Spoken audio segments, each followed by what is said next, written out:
سلام دوستان، امروز میخوام یه جلسه از تمرینات سینه قهرمانای جهان هادی چوپان و کریس بامستد با مربیگری هانی رامبود براتون به نمایش بذارم و ببینیم فرم صحیح اجرای حرکات و تمرینات قهرمانای جهان چجوریه. با ما همراه باشید. قهرمان مستر المپیا هادی چوپان با یه دمبل سبک سرشونه ها، سینه و کل بالاتنش رو داره گرم میکنه. برای شروع تمرین حرکت اولی که هادی چوپان میزنه حرکت اوورکراس با دستگاه صلیبه که واقعا با دامنه حرکت بسیار خوبی اجرا میکنه. دامنه حرکت کامل و حرکت رو بین 12 تا 15 تکرار معمولا میزنه و این حرکت رو 4 تکرار میزنه. 4 تکرار 12 تا 15 تا 16 تکرار.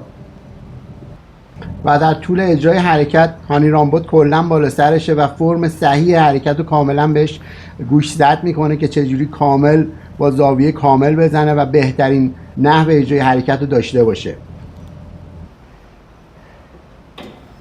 خوب یاد گرفتی ها. خوب یاد گرفتی. What خوب یاد گرفتی means is that you've learned well. So again in Farsi. و اینجا هانی رامبود داره توضیح میده که وقتی تو دبی بودی حرکت رو خیلی سنگین میذاشتی و سریع اجرا میکردی، ولی وقتی اومدی اینجا فرم خیلی بهتر اجرا میکنی، یعنی حرکت رو خیلی آهسته تر و خیلی بهتر داری اجرا میکنی. انگار وقتی که از هواپیما پیاده شدی یه تحولی تو ایجاد شد. گفتم اونجا بودی تو دبی 14 تا 45 میذاشتی تون تون تون تون. تو هواپیما اومدی اینجا همه فرم چقدر خوب شد یه دفعه.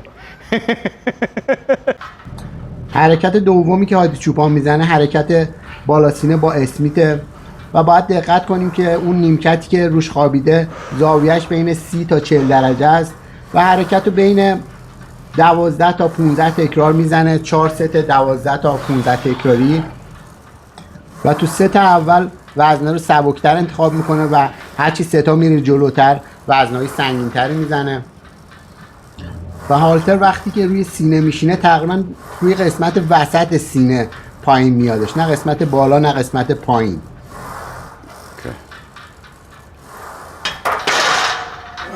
حرکت سومی که هادی چوپان میزنه تو این برنامه سینهش حرکت پرسینه با دمبله که باید دقت کنیم که آرنجاش قشنگ آورده جلو و حرکت خیلی کامل و درست اجرا میکنه و سیستم هانی رامبود تو این حرکت فرق میکنه تو این تمرین با تمرینای قبلی، طوری که حرکت اولو 8 تا با وزنه نسبتا سبک میزنه و میره سراغ حرکت دوم و اونم 8 تا 10 تا تکرار با وزنه سنگین‌تر میزنه و باز میره به وزنه سوم و سنگین‌تر برمی‌داره با اونم 8 تا 10 تا میزنه و اینو تا جایی ادامه میده که واقعا ورزشکار دیگه توانی نداشته باشه با استراحت خیلی کم.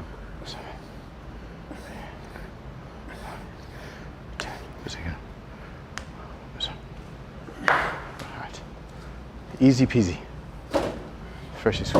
و حالا میریم سراغ حرکت سوم که با استراحت نسبتا کمی میره این حرکت رو اجرا کنه. حرکت اول و دوم با استراحت خیلی کم اجرا کرده و حالا وزن سنگین‌تر شده و میریم سراغ حرکت سوم.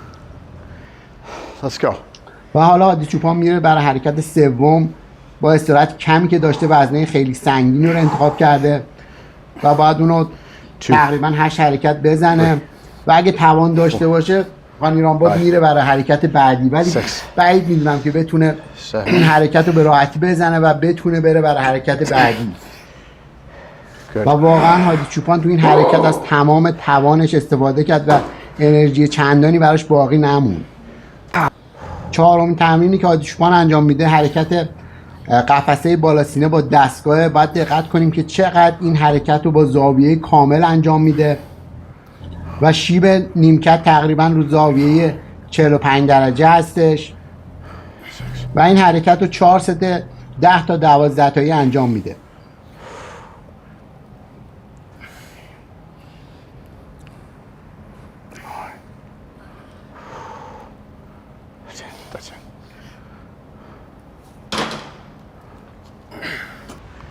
حرکت پنجمی که هادی چوپان انجام میده حرکت بالاسینه اوورکراس از پایین به بالایی که حرکت با فرم بسیار خوبی انجام میده و دستاشو از بغل میکشه بالا، نه از پایین به بالا، چون فیبرای سینه به حالت مورب و 45 درجه و بهترین فشار زمانی روشون میاد که با همون زاویه روشون فشار بیاریم.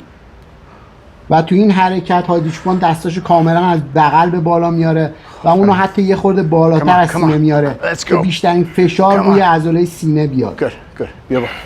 و اصل دیگه ای که هانی رامبود روش خیلی تاکید داره اینه که بعد از اجرای هر حرکت فیگور اون حرکت رو بگیر و روش فشار بیار و اونو نگه دار تا بهترین رشد اون عضله بکنه.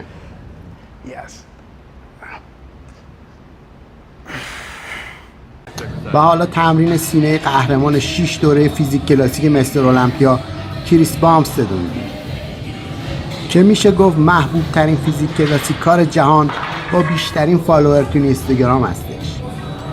تمرین رو با 3 تا صفحه تو هر طرف شروع میکنه و حالا هر طرف رو 2 تا صفحه میذاره و تمرین ادامه میده. واقعا فرم حرکات رو خیلی درست و بی‌نقص انجام میده.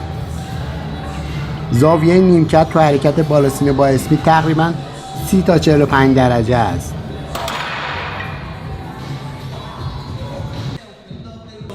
و حالا میره سراغ حرکت دوم، پرس سینه با دستگاه کابلی. ببینیم فرم حرکت چجوری اجرا میکنه. تقریبا زاویه آرنجاش یه خورده بیشتر از 90 درجه است. و نقطه جالب حرکتش اینه که وقتی که حرکت اجرا میکنه سرشونه آرنج، مچ و کاب همه توی زاویه هستن. و کریس بامستد تمرین رو تا حد ناتوانی ادامه میده.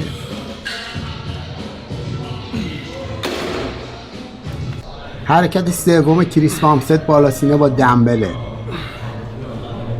با دمبلای 130 پوندی یا همون تقریبا 65 کیلویی داره وزنه رو میزنه و وزنه خیلی سنگینیه و تمرین رو تا حد ناتوانی پیش میره کریس بامستد.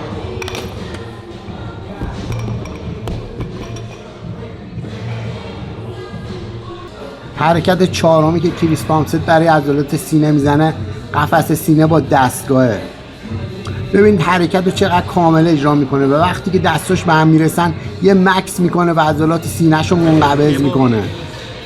حرکت پنجم سینه‌ای که کریس بامستد انجام میده بالا سینه با دستگاهه. خیلی با تمرکز کامل حرکت رو انجام میده و حالا وزن‌ها رو زیاد میکنه تا فشاری بیشتری روی سینه‌اش بیاره.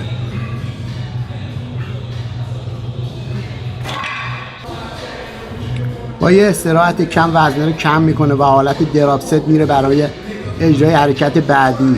واقعا داره فشار میاره روی سینه‌اش.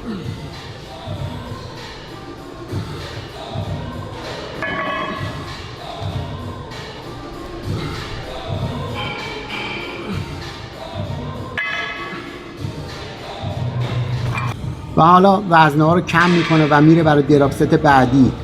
واقعا داره فشار میاره روی عضلات سینه‌اش.